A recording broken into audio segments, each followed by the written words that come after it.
राहुल गांधी ने फिर से प्रधानमंत्री नरेंद्र मोदी पर आपत्तिजनक बयान दे दिया है। सुनिए।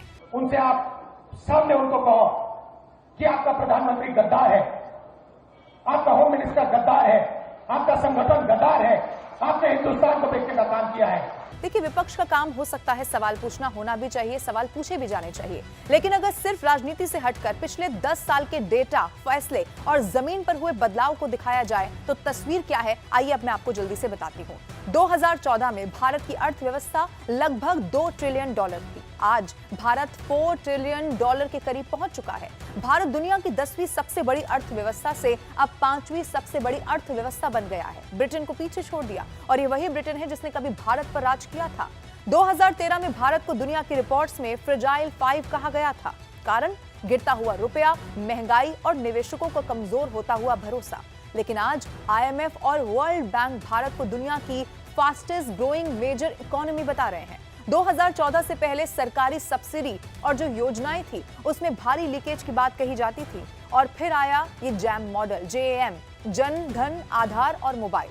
50 करोड़ से ज्यादा इसमें जनधन खाते खुले, डायरेक्ट बेनिफिट ट्रांसफर के जरिए लाखों करोड़ों रुपए सीधे सीधे खातों में भेजे गए, और इससे फर्जी लाभार्थियों और लीकेज पर बड़ी रोक लग गई, ये दावा किया गया। लेकिन डिजिटल इंडिया को भी याद करना होगा। एक समय इंटरनेट और डिजिटल पेमेंट बड़े शहरों तक सीमित थे। आज UPI दुनिया का सबसे बड़ा रियल टाइम पेमेंट सिस्टम बन चुका है।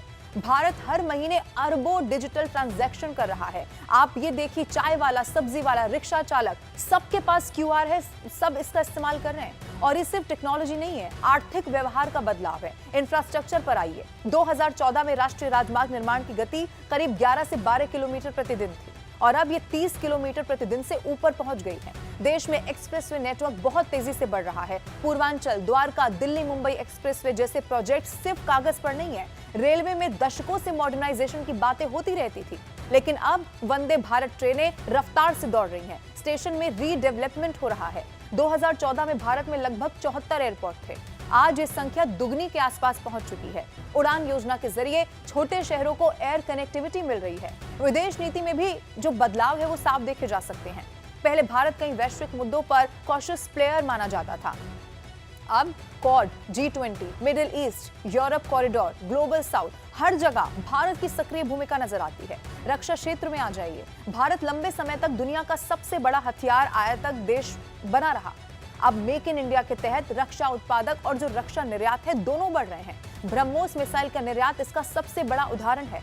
स्पेस सेक्टर आप देखिए, पहले इसरो की उपलब्धियां सीमित चर्चा का विषय रहती थी, और अब चंद्रयान 3 ने भारत को चंद्रमा के दक्षिणी ध्रुव तक पहुंचाने वाला पहला देश बना दिया है। इतना ही नहीं है, आदित्य L1 और बढ़ता ये जो प्राइवेट स्पेस सेक्टर है, ये नई दिशा दिखाते हैं। भारत की सड़कें बदल चुकी हैं, डिजिटल सिस्टम बदल चुका है, विदेशों में भारत की स्थिति बदल गई है, देश का ग्लोबल कॉन्फिडेंस बढ़ गया है। इसीलिए बहस हो सकती है कि सरकार ने क्या गलत किया, लेकिन सिर्फ ये कह देना कि देश को बेच दिया, क्या वो उन करोड़ों लोगों के अनुभवों को पूरी तरह से नजरअंदाज करना नहीं है, जिन्होंने पिछले दशक में बदलाव महसूस किया है और लगातार अब कर भी रहे हैं। राजनीति में आरोप लगाना बहुत आसान है, ठीक है, ये हो भी सकता है, लेकिन इतिहास सिर्फ भाषण नहीं देखता है, वो आंकड़े, फैसले और जमीन पर हुए बदलाव को भी याद रखता है।